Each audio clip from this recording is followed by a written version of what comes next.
How's it going, everybody, and welcome back to another episode of Pokemon X and Y. Last time we arrived here in Cloud City, which is in the southeastern part of the Kalos region, if I remember correctly. This is an area that was inaccessible to us previously, but now that we are the champion of Kalos, we were able to come here thanks to the TMV train from Lumio City. So, without any further ado, we only have a couple more things to show off here in Cloud, including this building right here, the Battle Maison. Now, this isn't gonna be a full, complete thing about the Battle Maison. I'll leave a link down below in the description for all the information on the Battle Maison, but this is that typical area in a Pokemon game where you can earn battle points by taking on copious amounts of trainers, all in a row, and then facing special trainers. So, this actually doesn't go anywhere? Well, this is technically where the challenge thing is, but I don't think we get any items from anybody, so I think I'm just gonna talk to the receptionist here, and we're gonna get this challenge started. Now, I could do... Ooh, this is such a pretty selection menu. Why isn't this in more of the game? We can select single battle, double battle, triple battle, rotation battle, or multi-battle, and you have all of the rules here right here on the screen, but I'm gonna select single. Now, you don't necessarily need to go try hard at this and do every single, go through this 50 times or so. You don't have to do that. You can. You get a special reward, actually, for doing so. But I'm not going to do that. I'm just gonna go through here, and I'm going to do my best, see how well I do. If I get more than 3 wins in a row, I think I'll just stop voluntarily, because you can do that. But realistically, we only have to just do this first match right here.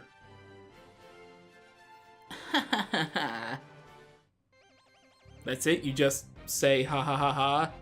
Really? Really, Lady Krona? Anyway, the Pokemon that these trainers can have are completely random. The trainers themselves are random, to be fair. But you will face 3 Pokemon each after selecting 3 Pokemon of your own. And of course, like a typical battle facility in Pokemon, you cannot use any healing items. So you just gotta battle, battle, battle, and then in between battles, you will be healed by the receptionist that you just spoke to, basically. So, Oddish. Oh, this is kind of bad. I mean, I can use Tackle or Bite, and I mean, it doesn't matter if Blastoise goes down at all, necessarily, considering I did bring Delphox with me.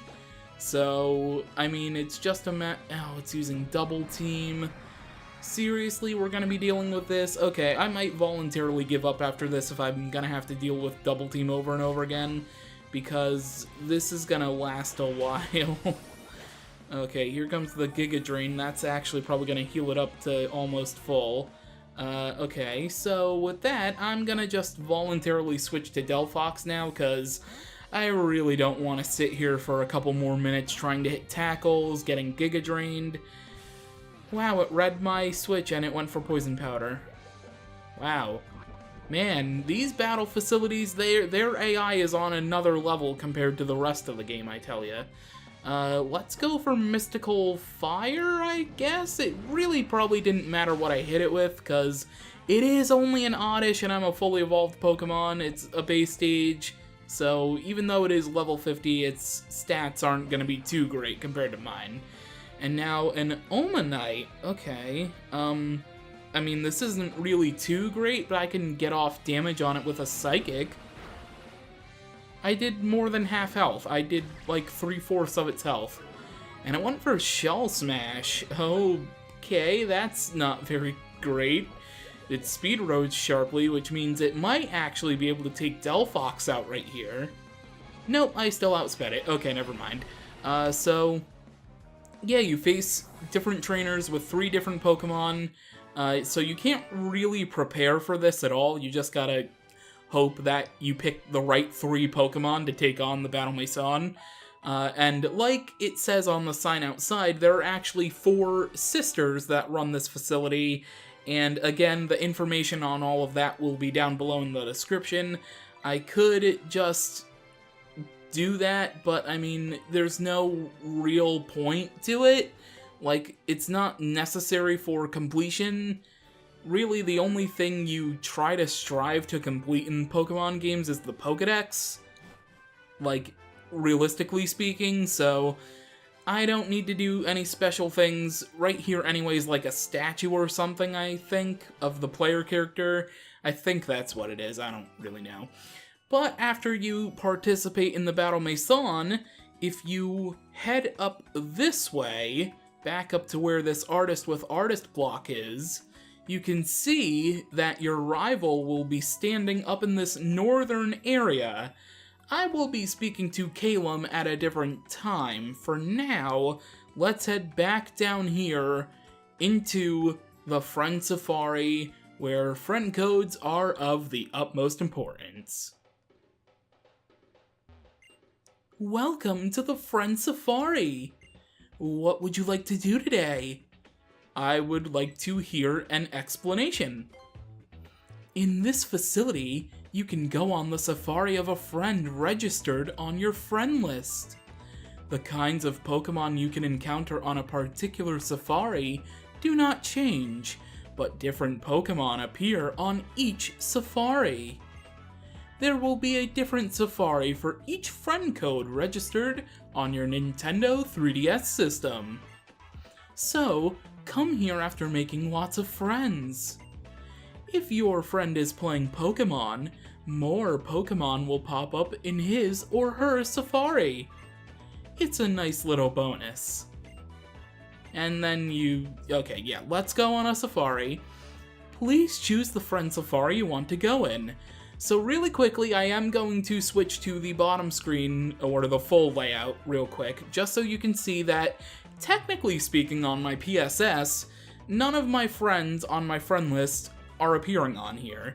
So I think this coincides with the listing you see here now. So you don't get to see the player icon of any of my friends on my 3DS in-game, because they aren't on it, because I haven't, like, battled them or traded them or something like that. But you can see the different types of each of the friend safaris, so surprisingly, I actually have all unique friend safaris on my list. I have normal, bug, ground, grass, flying, and dark. Really, really cool. So for this purpose, I think I'm gonna go with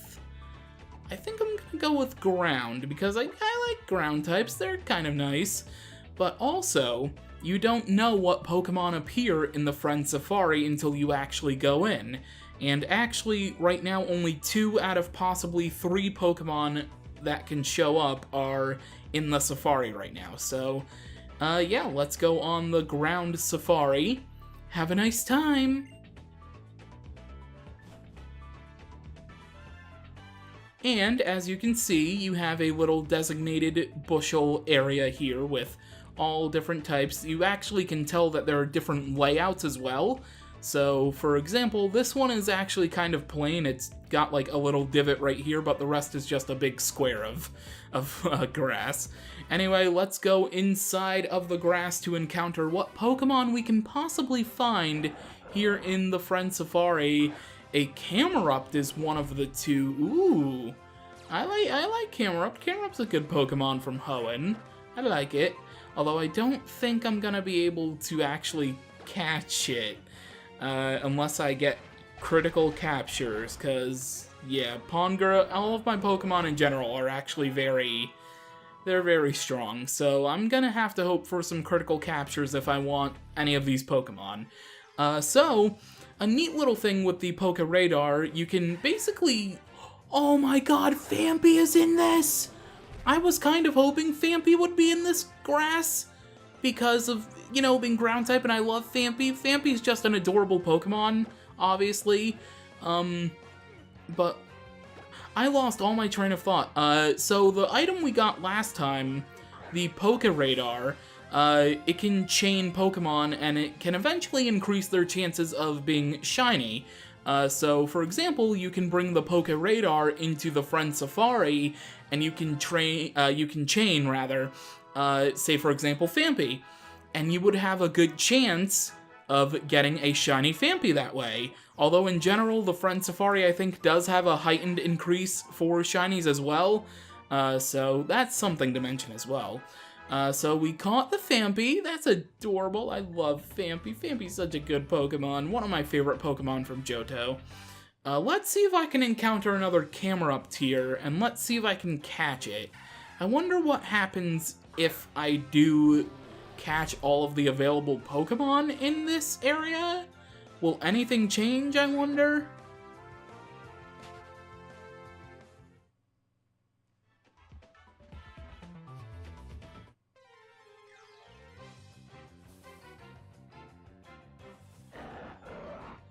Wow, it only took one more encounter to get a Camerupt. That's very lucky, actually. Although, actually catching it is gonna be a whole different story. Let's see if an Ultra Ball, let's see if we can get a critical capture, because Phanpy was kind of just easy to catch. It's a base Pokemon. This is a fully evolved Pokemon. Ultra Ball without critical capture probably won't have the best odds. Never mind. We caught Camerupt in one Ultra Ball. There we go. We caught both of the available Pokemon here right now. I wonder if anything different will change again now that we've caught everything. Like if will it say something while I'm here in the Friend Safari, or will it be like, do I have to go inside of the building for it to say anything different? I wonder. Probably. Let's see. But anyway, this you can probably tell is kind of like a minor replacement for the Safari Zone in other Pokemon games. But I'm not gonna lie, the Friend Safari is actually a really cool concept. At least it's a lot better in my opinion than the Poke Park or Pal Park or whatever it was called in Sinnoh, and the Poke Transfer in Unova. I actually think the Friend Safari is very cool. Anyway, I'm done here. Let's see if we can have anything different available to us. Let's see, forward to the next visit. Go on a safari. Does it show anything different? Okay, on the safari you just went on, it actually does show the different Pokemon actually there now. So that's kind of cool. Let's go on one more safari. Let's go on the... Oh boy, let's go on the flying type safari. Yeah, let's go on the flying type safari. I'm curious to see what flying type Pokemon will be in this grass. Oh, never mind, this grass is static for everything, I guess. I don't know, it's whatever. Hey, Woobat! Speaking of Unova region. Aw, Woobat, you're so adorable. I love you and your heart-shaped nose. Don't let the haters bring you down. Your heart-shaped nose is the most adorable little thing. 1, 2, 3. Seriously? I had no problem catching the Camerupt, but I have a problem catching a Woobat? I mean, honestly, that just proves that Woobat is better than Zubat. Like, sorry not sorry. Because, I mean, I have trouble catching Zubats. Kind of, but Woobat given me trouble, Woobat's giving a run for the money here. 3. Never mind, we caught it in a second Ultra Ball.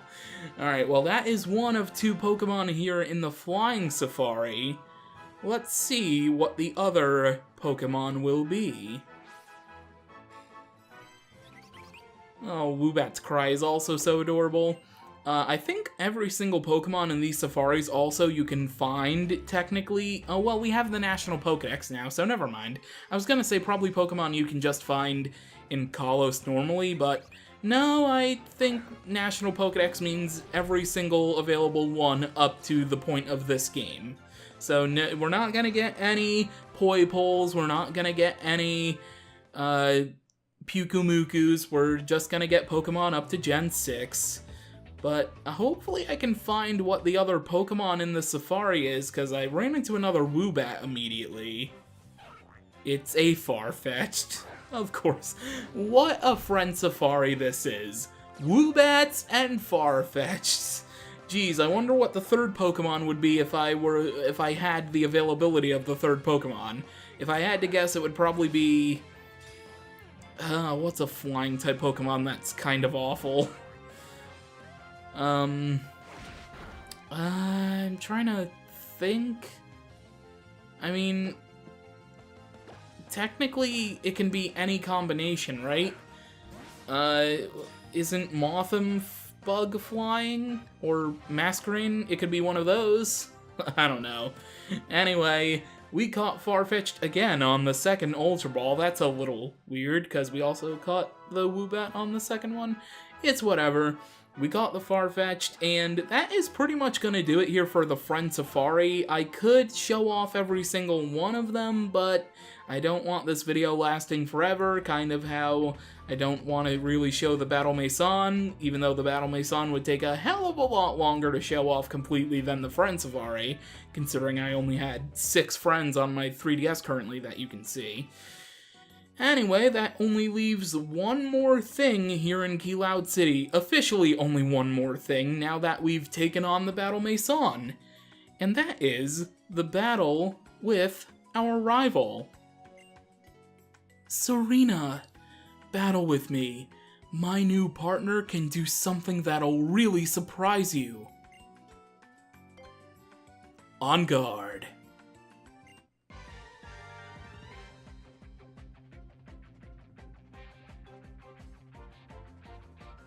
Here we go. For the first and only time, we are fully being challenged by Pokemon trainer Calum. And he is going to start out with Meowstic, level 66, Psychic type, Keen Eye for the ability. With the moves, Psychic, Fake Out, Disarming Voice, and Shadow Ball, the same moveset literally across like the last 5 rival battles.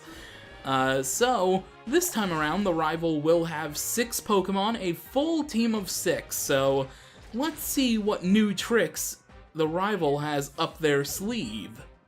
Down goes Meowstic, first Pokemon down.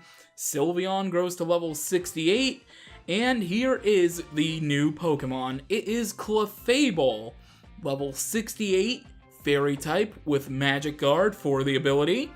With the moves, Moonblast, Focus Blast, Meteor Mash, and Sing. It outsped me. I was hoping I could get the Poison Jab off. Oh well. Alright, well, down goes Pongoro. Thank you, Pongoro, for taking out, the...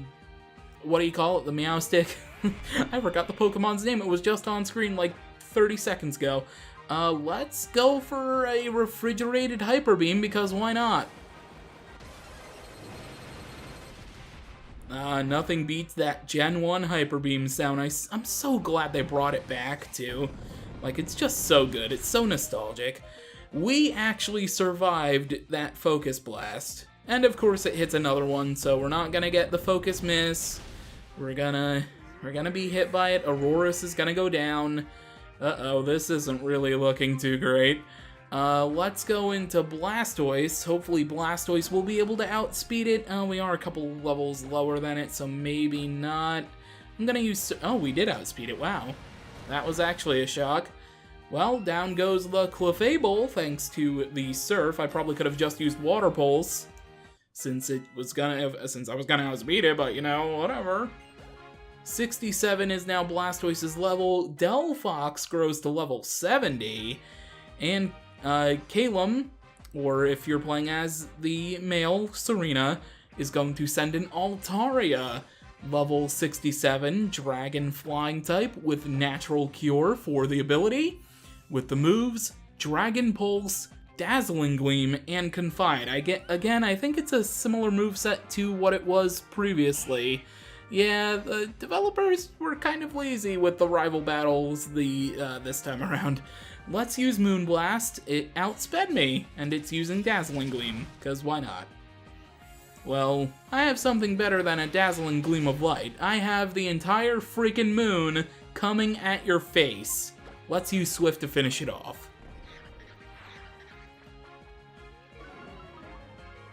Oh, really? Trying to lower my special attack as your last grasp of air? Seriously, Altaria? Not cool, man. Not cool. Or lady, I didn't see your gender for a moment. Next up, because I'm playing Y, I'm forgetting these things. Because in Y I started with Fennekin, she will be sending in Flareon, level 66, Fire type, Flash Fire for the ability, with the moves Fire Blast, Bite, and Quick Attack. If you started with Chespin, she will be sending in Jolteon, level 66, Electric type, Electric Absorb, Volt Absorb for the ability, with the moves Thunder, Double Kick, and Quick Attack, and of course, if this was Pokemon X, she would have sent in Vaporeon because I started with Froakie, level 66, Water type, Water Absorb for the ability, with the moves Hydro Pump, Aurora Beam, and Quick Attack. My goodness, it never gets any easier telling all of the different movesets for all of the different Pokemon based off your starter. My goodness. Down goes Flareon to a Surf. Even though Water Pulse kind of did nothing originally, that was a little bit weird.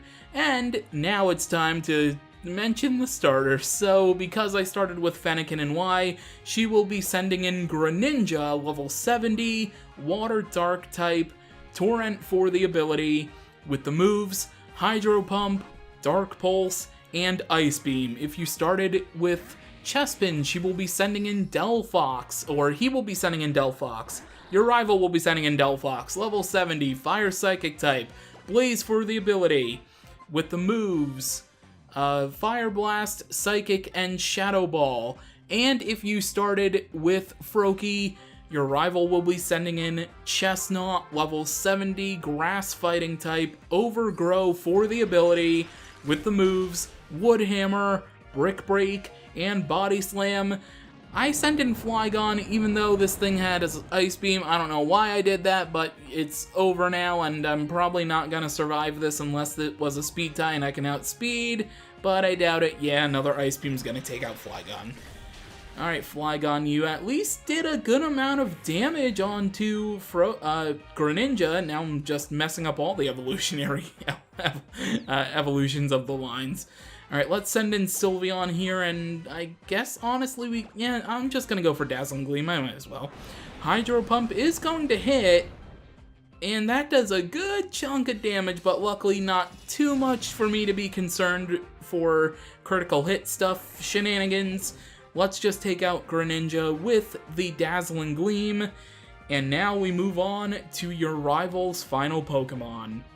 Absol, level 68, Dark type with Super Luck for the ability. With the moves Slash, Night Slash, Sword Stance, and Quick Attack. Again, same moveset for like the other Pokemon besides the different rotating Pokemon depending on your starter. But her Absol is different compared to the last time we saw it.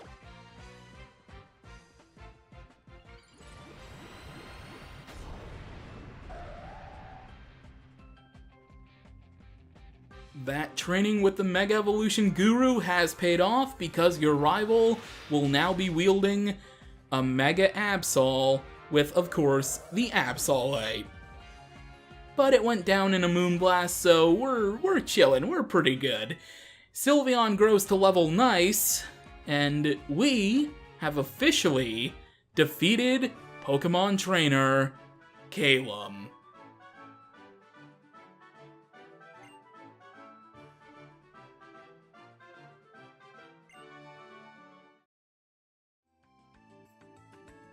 Serena, this is for you. And he immediately gives us his Absolite. Okay, I guess no more Mega Evolution for you. That's right, it's Absolite. I found 2 of them. After everything we said to Lysander, it just wouldn't be right if I didn't share one with you. I have a message from Professor Sycamore.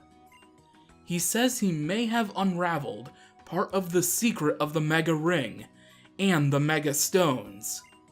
He should be waiting by the sundial in Anastar City. Huh. Interesting. Well, alright.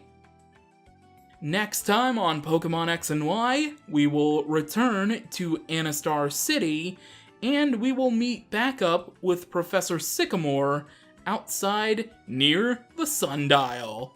So with that, thank you for watching, and until then, catch you later.